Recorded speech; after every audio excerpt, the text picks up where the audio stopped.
In this video, we will talk about 4.5 things that Kaizer Chiefs management got wrong this season. And yes, it doesn't make sense, but by the end of the video, it will make perfect sense. Hello and welcome to Khosi Nation Fan TV. I am Pilo, I am your host. This is where fans meet and talk about Kaizer Chiefs. I'm a Khosi Football Club. And the first thing that management got wrong this season is something I already said in one of the videos, that they just appointed 2 inexperienced managers. Yes, it makes sense to hire a coach that you believe Uguti, he has a style and he wants to play in a certain way, but also it's not just about what kind of football the person wants to play. It's also about what kind of structure is around him, who's assisting him and who's helping him do the things that you want him to do and the things that he wants to do. If you take him, Uzwane in this case, and you take Ushepard, the assistant, who are at the same level of experience, both of them, they're new to this whole coaching thing, and you're just letting them go out there without a proper technical team that is around them, then you are not going to now start complaining and say you're unhappy and disappointed at the end of the season, knowing very well that you did not boost that technical team. You look at defensively, we don't have a coach who's helping deal with set pieces. Set piece coach also going forward. There's no one who's helping strikers score goals. Why did the management not go out of their way to make sure that they boost that side of the team? Because even if you look at Pirates, they are going to be number 2 most likely in the league, and they won MTN 8 and they're probably gonna win the Telkom knockout. In Nedbank Cup. Now they have 3 good things that have gone well for them. But you ask yourself, what was the key? Yes, Uchose seems to have done a lot of good things, but you ask a lot of Pirates people around, they will say, oh, he's a plumber, blah blah blah. They said he was a plumber beginning of the season when he wasn't doing so well. But they made one change. I will still say that change made a lot of difference with Pirates. They got a striker coach and the Pirates started scoring goals. I know the other aspects of their game, but getting a striker coach definitely changed how Pirates did things. Because each Chiefs, you look at them, with the goals that were created, each Chiefs apparently, EXG, expected goals per games, are only second to Sundowns. Our expected goals, because of the chances we create, are up there with our Sundowns, yet we are not scoring as much. Bano Shaluli, Bano Tembazwane Bakor, Tenas no Banis, no Kele, Puba Kecha, Kuchiga Keche, no to pray sometimes, Wonken Jumuntu to Uchiga Keche. So you say, Uguti, that thing, your Uguti technical team wasn't boosted in a way that's going to help the team do better, has affected each team a lot. Okay, let's go to number 2. The second thing is related to that one. It's actually not number 2, it's 0.5. That's where the 0.5 comes from. Structure in general, right? Because if you look at how the team is set up, you ask yourself, why do we have people coming to our trials? They still spend 2 weeks or 3 weeks, yet the team is still not sure.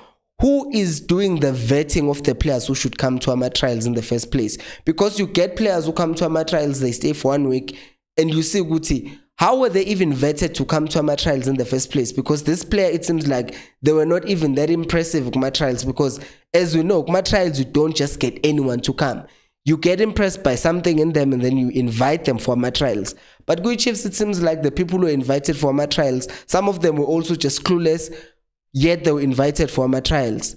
And they did well, they did bad well as you would expect if we did not have a proper scouting that was going to be out there to get those proper players.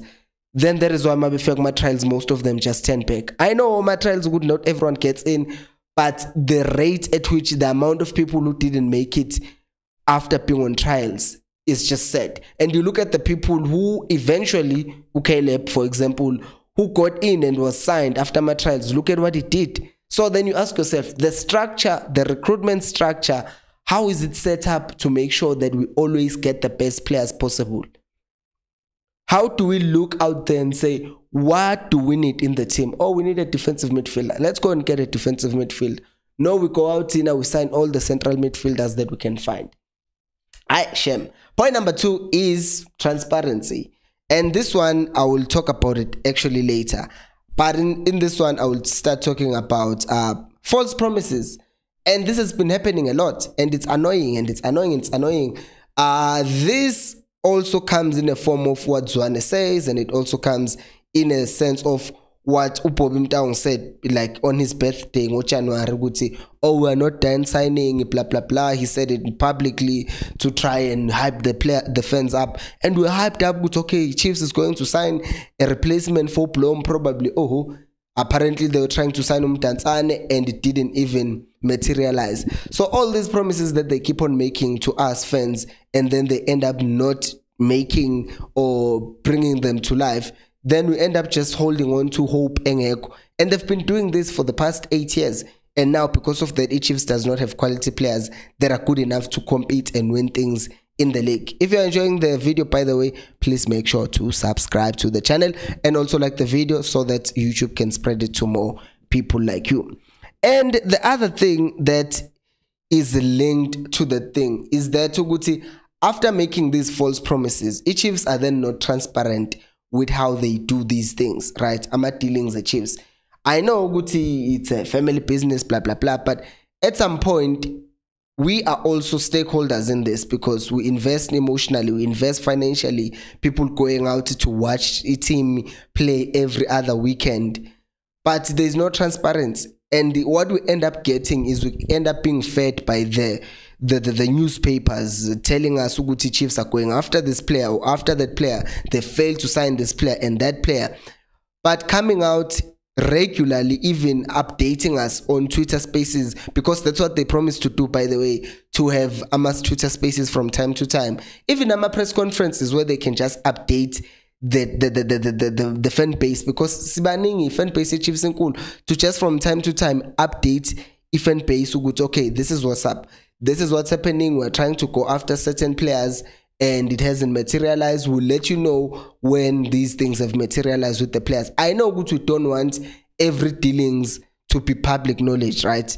Okay, but what we do want to know is that when Chiefs, for instance, is linked with who's this guy? Ungema from what's the team? Imarumo Gallants. Come out and dismiss it, because now the more you let these things spread out, people will start clipping a video Ungema playing well, and then they will say, look at what Chiefs is missing out, and all this false information spreads across how Chiefs wants Ungema, but they never wanted Ungema. So if things are not true, come out and dismiss them. And if they are true, Vele, the cat is out of the bag. Find a way of at least making sure the fans are not in the dark, but at the same time, your dealings are still done efficiently. If you want to do something, do it. Sign a player, announce it to the fans. Then you are waiting to kick off utini, to Khosi Nation fan TV utini. No. Each team must be transparent as they promise the fan base. They will be transparent. And when they are not transparent, what they end up doing is they end up just making excuses after excuses after excuses. Because when they make these excuses, they say teams are asking for too much money.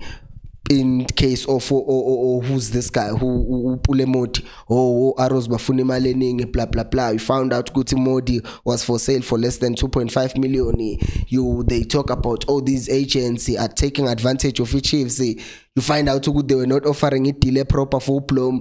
So all of these things, when you look at them, they just come together. Actually, each Chiefs there is no way that each Chiefs can be victims to everything that is happening around.